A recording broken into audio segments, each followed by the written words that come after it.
Hey guys, welcome back to Let's Build. Now, last episode you'll remember that we tackled the battle camp right outside the Kingdom of Light, and that's part of a big project that we're running that's basically connecting everything we've built so far in this world together. So that means the village, the kingdom, the evil fortress, Erebor and Dale are all going to be one big cohesive unit that flows and connects, and one day we can hopefully create a big RPG world that you can quest around and is full of NPCs. Now, to that end, today I'm going to be building a large farmstead out here on the flat land just across from the enchanted forest and behind the village. Now, already over here we have an NPC village that we might have to, forcibly give this guy his vacation papers and evict him from the house that he's built. It's a bit of a shame, but progress cannot be stopped. And we're going to put a big, nice farmstead out here because I love farms, but the farms that I've built so far haven't really been grand in scale, and that's what I want this to be, the farm to end all farms.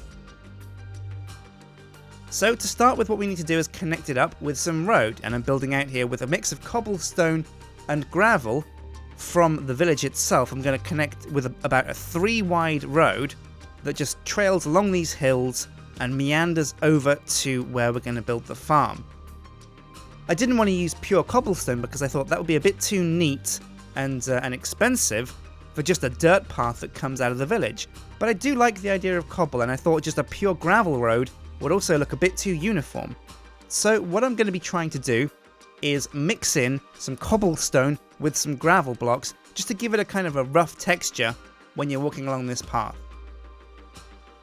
Now, sister to that, I also wanted to add some walls along the path, but again, when you're putting walls along a jagged pathway, it really doesn't make sense to have the walls perfectly bordering the whole road. It looks way too neat, and it's difficult to achieve when your path goes over terrain.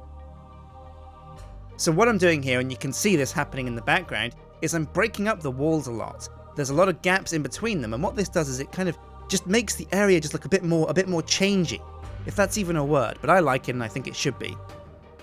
Now also, as night falls, you can see the wonderful glow of these glowstone lampposts that we're putting up. Now, I've used fence posts and glowstone to light these up, but I've probably put down too many because I'm building these at night, and you want to see what's going on, so I want to make sure there's plenty of light for you guys to see this happening.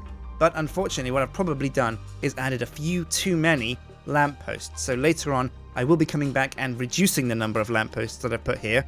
But you can see as we float by exactly how many cobblestone and gravel blocks I put down, and they're in that kind of rough, haphazard pattern that makes it look like a kind of just a rough, worn cobble road that's turning to gravel and dirt in some places just because there aren't enough road workers out here to repair the road all the time. That's a bit too expensive.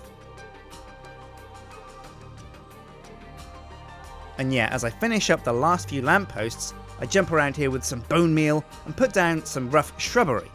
And now we'll do a big flyby of the whole road. This is all the way from the village to the site where we're going to be building this massive new farm complex. Looks pretty cool so far. Again, like I've said, there's probably way too many lampposts there, so we're going to be cutting down on those. But also, the road is a long way from the farm to the village, so what I want to do is add in some small individual houses along that road. And that's something I'll be coming back to probably next episode when I finish up the farm, because it's going to be a big project that takes more than one video.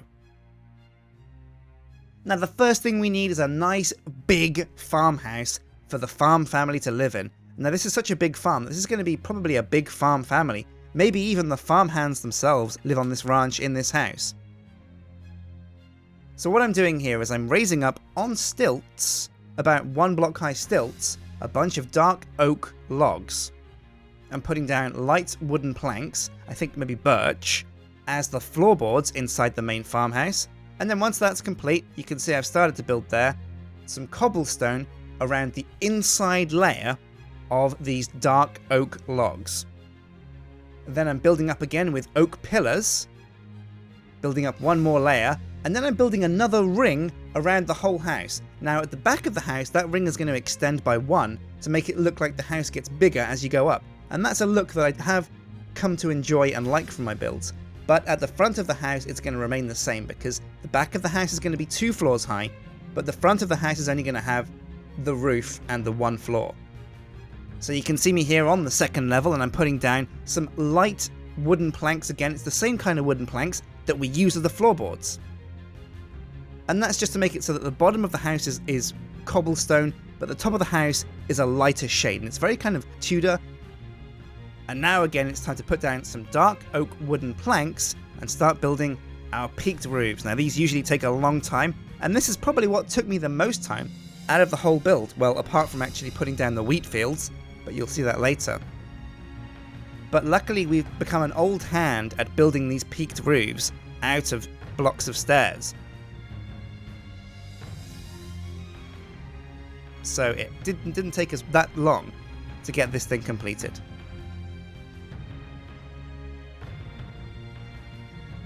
And now once the roof for this section was complete, I had to come around to the front of the house and start building the roof there. And this is going to be 2 triangular peaked roofs that connect kind of halfway up the main back roof. And again, I'm using dark oak stairs here to create that sloped roof effect. Now it's time to build the triangle bits in between the top of the second floor and the roof. And these are going to have small windows on the outside of them with flower boxes as well, just to make sure the building doesn't look too flat and plain. And also, to aid us in that goal, around the back what I'm doing is I'm adding 3 kind of veranda windows. And these took a while to craft, and I toyed around with a few different coloured glass panes and ideas and techniques, but in the end I ended up with some supports out of dark oak wooden logs, and again some dark oak staircases and wooden fence posts to just create this simple veranda effect. And also I'm putting down some dirt blocks inside, hidden away, and I plonked some flowers down on top of them just to make the whole place look a bit nicer. I tried tulips at first, but they were a bit too singular. They look a bit boring and a bit plain and a bit lonely, so I put down thicker bushes of plants. Now the first thing I did around this side of the house was build this roof section out here, because I want a kind of box that leans out of this side of the house. So using dark oak wooden logs, and initially cobblestone, but then I changed that again to the lighter planks of wood, I built this kind of this window box on this side of the house, and I had it held up by some wooden oak, plain oak, support stairs that connect to the main body of the house. And then once that was in place, I came around and did the entrance. Now this is going to be where the front door to the house is. So I put that down and did a roof section for that. Now initially this roof section was out of plain oak, but I think I went back to it and changed it to be out of dark oak stairs as well, to stick with the same theme as the main house, because sometimes you want to keep things different to make sure everything looks kind of cool and original, but other times you want to stay uniform so things don't look too weird. Now with the main structure of the house done, there's a lot of detail that hasn't gone into it yet, so we will be coming back to that, don't worry. I came around to this NPC's house. Now unfortunately it took me way too long just clicking away the blocks, and we don't have world edit in the mod pack that we're using, so we have to be right clicking and left clicking all the time to put down and break up our blocks. So I did use a bit of TNT on his house just to get out of the way, so I'm sorry Mr. NPC villager, but it had to be done. There are casualties when you build, and I'm afraid you were one of them, sir. So now with his filthy villager house out of the way, I came around and I had to fill in this kind of chasm here, because we're going to need a nice big space of flat land to put down our wheat field. And it doesn't make sense to have a farm that's halfway on a chasm as well. That just doesn't make any sense at all. So I filled in that chasm with grass blocks, and I began to put down a nice area for us to start putting wheat on. Now I didn't need this area to be too flat, because in some ways when you build things too flat, they just look really plain, and a real farm would adapt to the landscape and not try and shape it too much. So while I did terraform quite a bit, I did chip away at quite a few blocks, for the most part I tried to keep the landscape as regular as it was. And once I'd done that, I finished up by putting down these cobblestone blocks around the edge of where we're going to have our first big wheat field. And what I really want from this is just the same idea from Sjin's farm, just a massive wheat field outside the farm. But unfortunately, it's really tricky to put down the wheat. We have to first clear out the grass. We can't have any long grass on the dirt blocks. Then we have to dig out these trenches that you see me doing here, which is where all the irrigation is going to go, all the water. And initially I miscalculated this a little bit. I thought that wheat could spread at least 5 blocks away from water, but it turns out it can only reach about 4 blocks away from water. However, once the canals were dug, I put down this template wheat field, as you can see here, and it took me a long time just to hoe this much. So you don't want to know how much extra time I had to put in to do the whole wheat field. It took a long time. But once I was there, I was really happy with how it was looking. It was going to take a long time for this wheat to grow, but that's okay because that's the perfect opportunity for us to revisit the house and finalize some of the details that we haven't quite put in yet, like the windows, for example. Also, I wanted a garden out front, some more walls, and also I want to connect this big wheat field to a cobblestone/gravel path that we haven't built yet. So I came around to the front of the house, and this is going to be like kind of a loose patio area outside of the house where you can just walk out of the door and just enjoy maybe some bacon and eggs, some breakfast on the porch outside. But also I wanted to put in stairways that led down to a garden. I also came around to the back of the house and I switched out some of these dark oak logs for stone bricks. Put dark oak logs underneath them, and then underneath the dark logs I'm using wooden fence posts to just reinforce the idea that this house is held up slightly on stilts. So again, I'm decorating this with windows, switching out some of the blocks for dark oak logs, and placing down some stone brick stairs here and there for decoration. I added a front door, finished up the wall around the front, and then it was time to come around to the garden and start getting to work on this wall and road section that would lead down along past the wheat farm. Now again, I'm dotting around cobblestone mainly, and then loosely putting down some gravel here and there, just to make it look a bit dirty and a bit more like a dirt farmer's track. Now with the fence posts outside and fixed in place by the porch, it was time to come around